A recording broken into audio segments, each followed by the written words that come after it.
Soyez les bienvenus au nom du Dieu trois fois saint. Chantez au Seigneur un chant nouveau, car il a fait des merveilles. En ce dimanche cantate, c'est là exactement ce dans quoi, avec Jean-Jacques, parce qu'il est de Mèche, nous avons prévu de vous entraîner, chanter les louanges du Dieu qui fait des merveilles. Alors si ça marche et si ça vous plaît, c'est mon idée. Sinon, c'est elle vient de Dieu. Et on va faire ça avec 8 chants. Certains vous les connaissez, d'autres seront effectivement nouveaux. Chantez au Seigneur un chant nouveau, il y en aura peut-être même 4 pour vous. Et avant de commencer avec le premier chant, qui n'est pas nouveau, une consigne et une explication. D'abord la consigne, elle est simple, laissez-vous chanter. C'est simple, à dire, pas à faire. Chanter les louanges de Dieu, c'est quelque chose qui se fait à l'instinct. Et donc d'abord avec le cœur et seulement ensuite avec la voix. Alors vous avez les partitions, elles peuvent peut-être vous aider, peut-être. Un peu, peut-être un peu à chanter mieux, parce que ça monte, ça descend, tout ça, peut-être, peut-être. Mais pour les chants que moi j'accompagnerai, ne vous fiez pas aux partitions, je regarde de loin un petit peu comment ça se passe et je chante à l'instinct. Je ne vais pas vous faire ce qu'il y a marqué sur la feuille, donc laissez tomber en gros la feuille. Parce que la louange vient des tripes. Elle monte de notre intérieur, il suffit de la laisser sortir. Bien fort si vous êtes sûr d'être bien juste, un tout petit peu moins fort si vous doutez d'être juste. Voilà. Mais n'hésitez pas d'être les uns les autres moins forts que les voisins. Maintenant l'explication. Le premier mouvement de la louange, c'est le remerciement. Remercier qui? Dieu. Pourquoi? Pour toutes ces merveilles. Vous vous souvenez, hier, vous étiez au caté, on en a parlé un peu. Humainement déjà, quelqu'un qui ne dit jamais merci, franchement, c'est pénible. C'est vrai? Tout à l'heure, un des jeunes m'a demandé la feuille pour pouvoir chanter. Il a pas dit merci. Si, il a dit merci. Ah, moi je l'ai entendu. Et c'est pas pour rien que les premières choses que les bons parents apprennent à leurs enfants, c'est les bases, hein. Bonjour, s'il vous plaît, merci. Ah, ça commence par ça. Divinement parlant, autant on a des facilités à lui jeter à la tête le moindre truc qui nous déplaît, autant Dieu mérite d'être remercié pour toutes les merveilles qu'il nous prodigue et qu'on considère bien trop souvent comme allant de soi. C'est tellement normal que je sois en bonne santé. Pourquoi je dirais merci? Par contre, quand j'ai un rhume, là, je peste. Alors qu'avec ce premier chant, soit définitivement gravé dans nos cœurs une louange reconnaissante. Vergiss nicht zu danken, les 4 strophes.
La louange, ça marche à l'instinct. Comme un arbre donne du fruit. Personne ne lui a appris, il ne réfléchit pas, il donne du fruit. Comme on respire, j'espère que vous ne réfléchissez pas au fait d'inspirer et d'expirer, sinon dès que vous ferez autre chose, vous allez oublier. Comme une maman prend soin de ses enfants, il n'y a pas à réfléchir, pas à calculer, c'est comme ça va tout seul. Et cette démarche, ce mouvement de l'âme, la louange, se fait tout de même en étapes. Et l'étape la plus cruciale, qui est donc aussi la plus difficile, est celle de l'abandon. L'abandon de soi au profit d'un autre. L'abandon de mon esprit, orgueilleux, je parle de moi, égoïste, toujours moi, faux, toujours moi, violent, encore moi, etc., etc., etc. Mon esprit humain, peut-être avez-vous reconnu une autre chose qui correspondait aussi à d'autres que moi. Abandonner cet esprit humain au profit de l'esprit de Dieu. Pas besoin de longues études, on ne peut même pas encore avoir le brevet, on peut déjà. Mais si on a plusieurs grands diplômes, ça va aussi, hein, c'est pas limitant dans l'autre sens. On n'a pas besoin d'immenses qualités oratoires, il y en a qui sont trop timides pour parler. Alors, Cathy, c'est pas vous, Cathy, il parle beaucoup.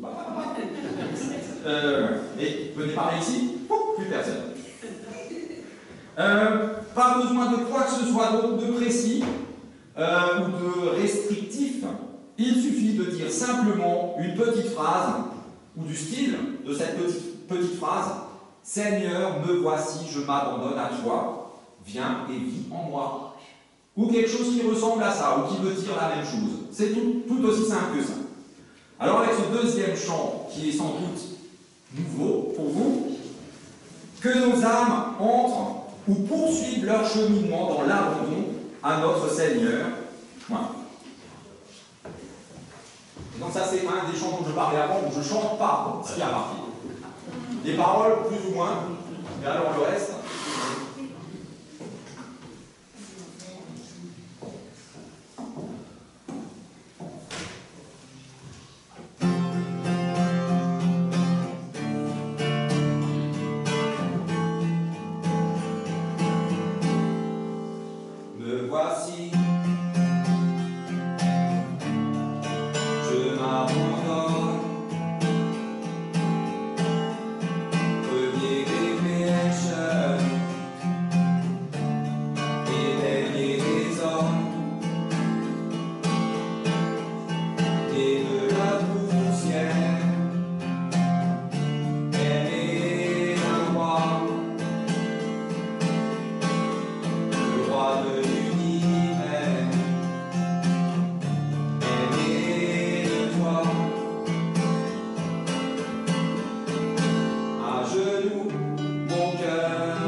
j'ai oublié de vous dire qu'il y avait 3 pages. J'ai oublié de vous dire qu'il y avait la reprise du refrain à la fin du pont. Mais la prochaine fois, vous le saurez. Voilà, c'est tout. Avant le prochain chant, une lecture tirée du livre du prophète Ésaïe au chapitre 43, où nous entendons ceci. Maintenant, ainsi parle le Seigneur, celui qui te crée, ô Jacob, celui qui te façonne, ô Israël. N'aie pas peur, car je te sauve. Je t'ai appelé par ton nom, tu es à moi. Si tu traverses les eaux, je serai avec toi. Si tu passes les fleuves, ils ne t'emporteront pas. Si tu marches dans le feu, tu ne te brûleras pas et les flammes ne te dévoreront pas. Car je suis le Seigneur ton Dieu, le Saint d'Israël, ton Sauveur. Je donne l'Égypte en rançon pour toi, couche et Séba à ta place. Du fait que tu as vu pris à mes yeux, du fait que tu es glorifié et que je t'aime, je donne des hommes à ta place et des peuples pour ta vie. N'aie pas peur, car je suis avec toi. Toi qui ploies sous le poids de ton fardeau, n'aie pas peur, Jésus est ton sauveur. Vous qui ployez sous le fardeau. Les 3 strophes.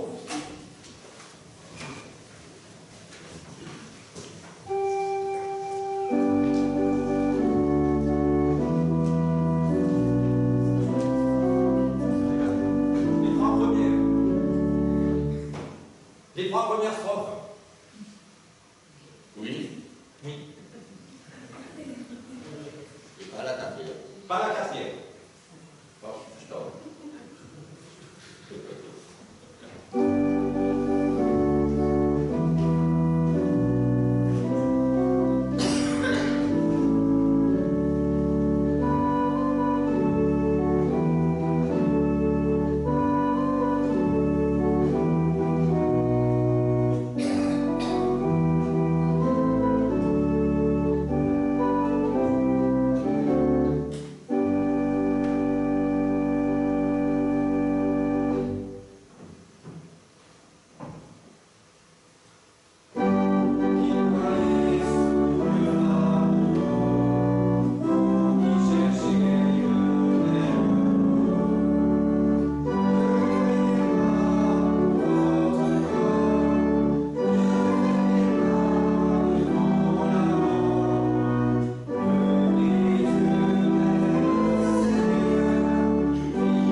Pourquoi pas la 4e strophe? Parce que sur mon papier, il a marqué 1 à 3. Et comme je suis très, vous savez, procédurier, très strict sur voilà, la structure, tout ça, que 3, parce que c'est marqué. Voilà. Il était une fois en haut d'une montagne 3 petits arbres qui rêvaient à ce qu'ils voudraient devenir quand ils seraient plus grands. Le premier regarde les étoiles, les voit briller comme des diamants et se dit: je veux moi aussi abriter un trésor. Je veux être recouvert d'or, rempli de pierres précieuses, et alors je serai le plus beau coffre à trésor du monde. Le deuxième arbre regarde un petit ruisseau qui suit sa route jusqu'à l'océan. Et il dit: je veux être un grand voilier. je veux naviguer sur de vastes océans, transporter des rois puissants, je veux être le bateau le plus fort du monde. Le troisième regarde la vallée, et là il voit la ville, où des hommes et des femmes s'agitent. Et il dit, je ne veux jamais quitter cette montagne tout en haut. Je veux pousser si haut que lorsque les gens s'arrêteront pour me regarder, ils lèvent les yeux au ciel et pensent à Dieu. Les années passent, les pluies tombent, le soleil brille et les petits arbres deviennent grands. Quand un jour arrivent 3 bûcherons, qui en quelques habiles coups de hache font tomber les 3 arbres. Le premier arbre se réjouit lorsque le bûcheron l'apporte chez le charpentier. Mais le charpentier est bien trop occupé pour penser à fabriquer un coffre. De ses mains calleuses, il transforme l'arbre en mangeoire pour animaux. L'arbre qui avait été autrefois très beau n'était pas recouvert d'or ni rempli de trésors. Il était couvert de sciure, je dis bien sciure, et rempli de foin pour nourrir les animaux affamés de la ferme. Le deuxième arbre sourit quand le bûcheron le transporte au chantier naval. Mais ce jour-là, personne n'a pensé à construire un voilier. À grands coups de marteau et de scie, l'arbre est transformé en simple bateau de pêche. Trop petit, trop fragile pour naviguer sur l'océan, on le met sur un petit lac bien paisible. Tous les jours, il transporte des cargaisons de poissons morts qui sentent affreusement fort. Le troisième arbre est très triste quand le bûcheron le coupe pour le transformer en grosse poutre qu'il empile dans un coin au fond de sa cour. Beaucoup de jours et de nuits passent, les 3 arbres en oublient presque leurs rêves. Mais une nuit, la lumière d'une étoile dorée éclaire le premier arbre, au moment où une jeune femme place son nouveau-né dans la mangeoire qu'il est devenu. « J'aurais aimé pouvoir lui faire un berceau, murmure le père. La mère serre alors la main du père et sourit tandis que la lumière de l'étoile brille sur le bois poli. Cette mangeoire est magnifique. Et soudain, le premier arbre sait qu'il renferme le trésor le plus précieux du monde. Bien des jours encore passent quand un soir, un voyageur fatigué et ses amis s'installent dans cette vieille barque de pêcheurs. Tandis que le deuxième arbre vogue tranquillement sur le lac, le voyageur s'endort. Soudain, l'orage éclate et la tempête se lève. Le petit arbre tremble. Il sait qu'il n'a pas la force de naviguer et de transporter tant de monde en sécurité dans ce vent et dans cette pluie. Le voyageur s'éveille, il se lève, écarte les bras et il dit « Silence !» La tempête se calme aussi vite qu'elle était apparue. Et soudain, le deuxième arbre sait qu'il transporte le roi de la terre et des cieux.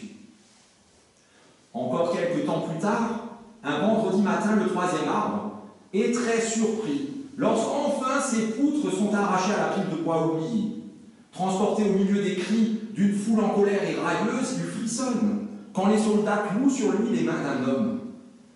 Il se sent horrible et cruel. Mais le dimanche matin, quand le soleil se lève et que la terre tout entière vibre d'une joie immense, le troisième arbre sait que l'amour de Dieu a tout transformé. Il a rendu le premier arbre beau, il a rendu le deuxième arbre fort, et à chaque fois que les gens pensent au troisième arbre, ils pensent à Dieu et à son amour pour le monde.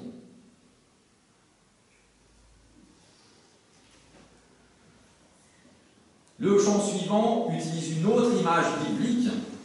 Admettons-le, nous ne sommes pas des créations de chez Lalique, n'est-ce pas?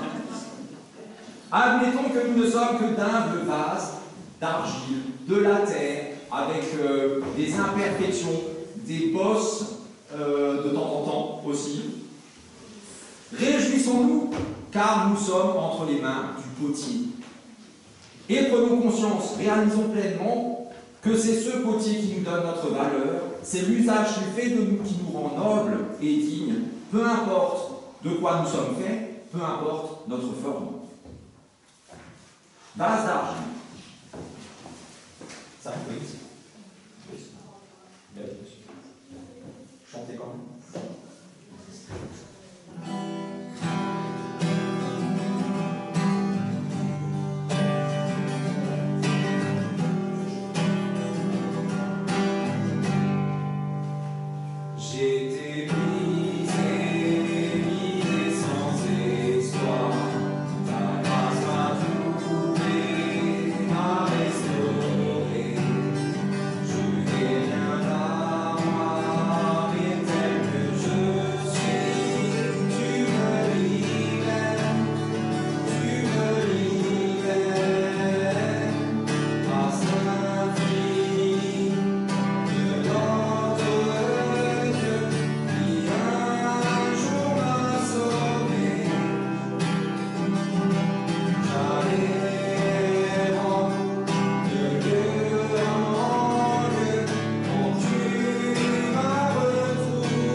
Avant le prochain chant, une petite histoire que j'ai sans doute déjà racontée, une anecdote qui m'est arrivée il y a fort longtemps, mais comme j'en radote, et que je pense que vous l'avez oublié depuis le temps, il y a fort longtemps dans mes études, on avait un cours d'homilétique, c'est-à-dire que pendant une année, quand même de temps en temps, on nous a dit voilà comment prêcher.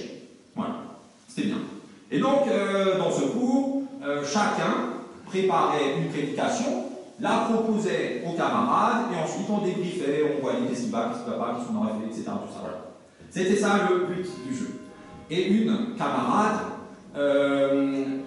dès la fin de la prédication de l'autre camarade qui prêchait, toujours avait un truc à dire, et toujours, au moins un truc, voire deux, voire trois, voire quatre trucs négatifs. Ça, c'était pas bien, ça, c'était nul, ça, franchement, pas à faire. Il faut faire complètement autre chose. Moi, j'aurais fait nettement mieux. Comme ça, je ne sais pas combien de fois, toujours. Arrive le jour où c'est à elle de nous proposer quelque chose, ben, je n'ai rien dit, mais on aurait pu dire vraiment, c'était vraiment pas mal. Et pourtant, je ne suis pas difficile, mais c'était vraiment pas mal. Moi, au contraire, naturellement, j'aime bien souligner les trucs positifs. Par exemple, les jeunes, au caté, vous parlez beaucoup, mais je dis toujours, c'est bien que vous soyez là, mais taisez. Je commence d'abord par dire, c'est bien que vous soyez là. Et tellement je dis ça, que j'en oublie de dire, taisez-vous. Et alors vous me rappelez qu'il faut que je le dise. Voilà. Nous avons des milliers de raisons pour louer, des milliers. Nous avons aussi des milliers de raisons pour nous plaindre et gémir. C'est vrai aussi. Et c'est absolument pas interdit, au contraire, les psaumes sont remplis de plaintes, de cris, de gémissements, d'appels au secours. Mais quelles sont nos habitudes, ou quelle est notre habitude? Parce qu'il ne s'agit pas de voir le verre à moitié plein ou à moitié vide.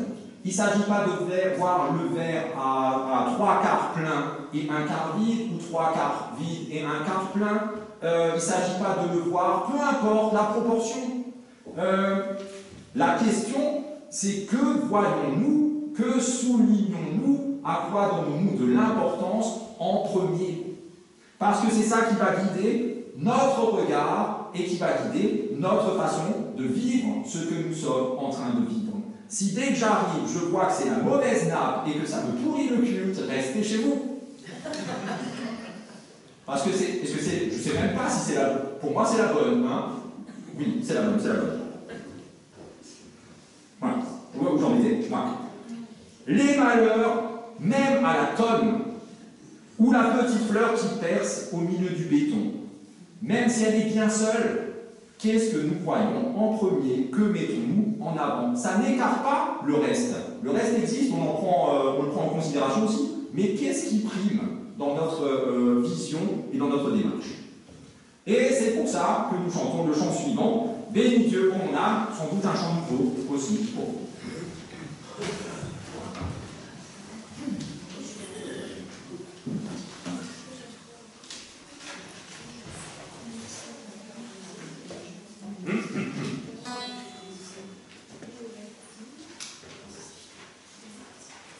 Là aussi, il y a 3 feuilles, non? Non, il n'y a que 2. Ça. Il y a une petite intro qui est sur la base du refrain, parce qu'on commence par le refrain, une petite intro, et ensuite, il y a un petit peu la mélodie du refrain dans l'intro. Un petit peu.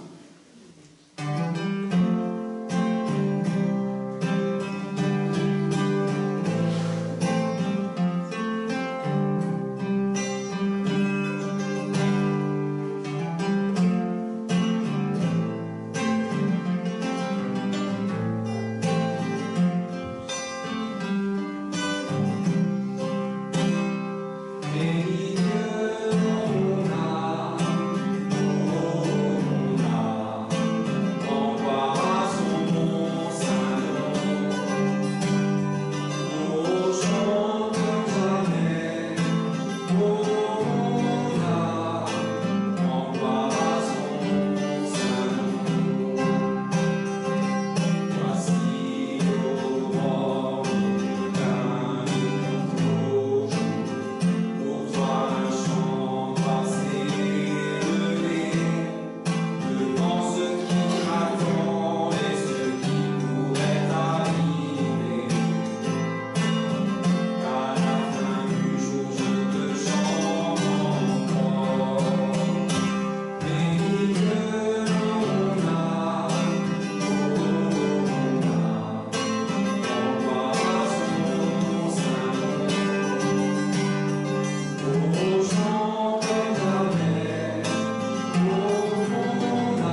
En introduction au chant suivant, une autre lecture tirée, elle, de l'Évangile de Matthieu, au chapitre 11, où Jésus dit ceci. « Venez à moi, vous tous qui êtes fatigués et chargés, et je vous donnerai du repos. Prenez mon joug sur vous et laissez-vous instruire par moi, car je suis doux et humble de cœur. Et vous trouverez du repos pour vos âmes. Car mon joug est doux et mon fardeau léger. Toi qui ploies sous le poids de ton fardeau, n'aie pas peur. Jésus est ton sauveur. Wenn die Last der Welt, et là aussi, il y a 3 strophes.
Et nous prions les uns avec et pour les autres.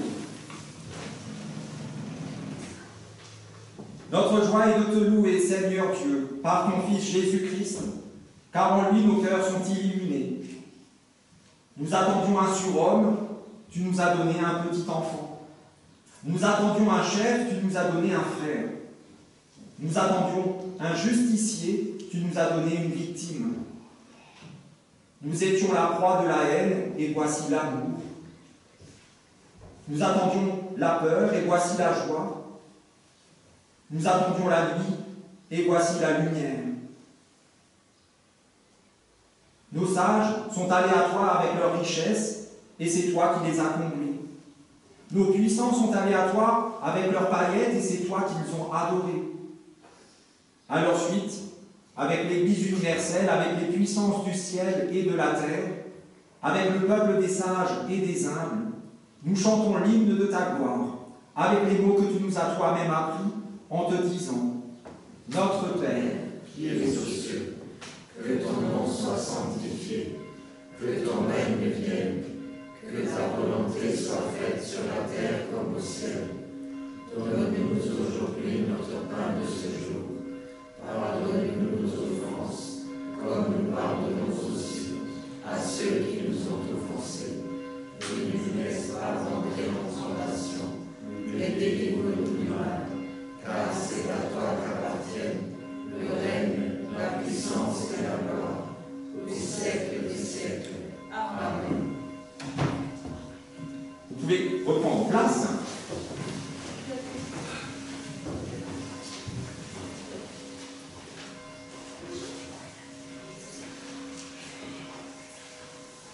Avec le prochain chant, nous louons le Dieu de victoire qui habite en nous et nous donne sa victoire. Un chant qu'on a utilisé hier au catéchisme pour écrire. Alors au départ, j'étais un peu ambitieux, je voulais qu'on écrive un chant de A à Z. Enfin, que les jeunes écrivent un chant de A à Z. Musique, mélodie, tout. C'est un peu ambitieux. Très rapidement, je me suis rendu compte que juste les paroles, ça serait pas mal. Au final, on recommencera une prochaine fois. Ça n'est pas bon. On a déjà 2 strophes, c'est pas mal. Et sur cette mélodie, sur la mélodie de ce chant-là, donc bientôt, il y aura un nouveau chant. 2 strophes sont déjà prêtes, quasi prêtes. Le refrain, vous y travaillez encore. Pour ce chant, on commence avec les O, O, O. Ils sont de l'autre côté, je crois, il faut le tourner. Il y a aussi 2 pages. On commence par les 2 dernières lignes, les O, O, O, mais on ne fait pas la reprise. Par contre, on fait la reprise pour le refrain. C'est simple. Là où c'est marqué reprise, on ne fait pas. Là où c'est pas marqué, on fait. Donc le refrain, c'est en plein milieu de la première page, le Dieu de victoire est à mes côtés. Ça, on le reprend à chaque fois, 2 fois.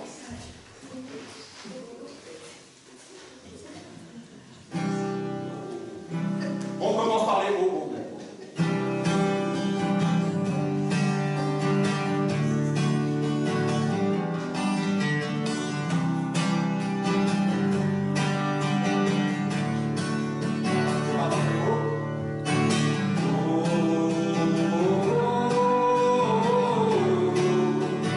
Oh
joie que vous éprouvez? Que faites-vous des trésors qui vous sont confiés? Que faites-vous du grand bonheur quand celui-ci vous submerge? Je peux vous dire ce que vous faites. Vous pourrez voir les membres de vos familles, vous le leur partagez, vous allez chez les voisins, vous prenez le téléphone, vous envoyez un texto, vous faites des pieds et des mains pour ne pas vous le postez sur Instagram et TikTok. Aussi, hein. D'une façon ou d'une autre, peu importe, vous le partagez, et ça c'est sûr. Vous ne le gardez pas pour vous. Je suis heureux, il faut que les autres le sachent. Quand on reçoit quelque chose de beau, de précieux, de formidable, qui nous change la vie, on ne le garde pas pour soi, on le partage à ceux qu'on aime. La joie, le bonheur, etc., tout ça, c'est fait pour être partagé. Alors, ce que vous avez reçu au niveau de la foi, qui a changé votre vie de fond en comble, ne le gardez pas pour vous non plus, mais partagez-le au monde qui en a tout autant besoin que vous. À la confirmation à Aubert-Sulzbach, au moment de la bénédiction d'une des jeunes, la marraine qui était invitée à se joindre à la bénédiction, a demandé à prendre la parole. Et elle lui a dit, à sa filleule, combien Dieu l'avait soutenue pendant ses difficultés, au cours de ses difficultés, pour surmonter ses difficultés, et qu'elle lui souhaitait à sa filleule que Dieu fasse pareil pour elle, le jour où il y aurait besoin. Un message aussi fort que celui-là, de tout le culte, je n'en ai pas donné. Le monde en a besoin, les gens en ont besoin, nous en avons besoin, alors partageons-le. Allez-vous-en sur les places des 3 strophes.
cette semaine et dans nos vies, encouragés par cette parole de Jésus qui nous dit ceci. L'heure vient, et c'est maintenant, où les vrais adorateurs adoreront le Père en esprit et en vérité. Que nos vies entières ne cessent de chanter les louanges de Dieu, que nous retrouvions une âme d'enfant pour entrer dans la grâce et dans la joie de notre Seigneur Jésus-Christ, qui nous accueille avec nos fatigues et nos peines, et qui nous relève pour cheminer avec lui dans sa force et dans sa vie. Et qu'ainsi Dieu notre Père, par son Esprit, vous accompagne et vous conduise, qu'il vous affermisse dans son alliance éternelle en Jésus-Christ son Fils, notre Seigneur. Et soyez bénis, vous êtes bénis. Amen.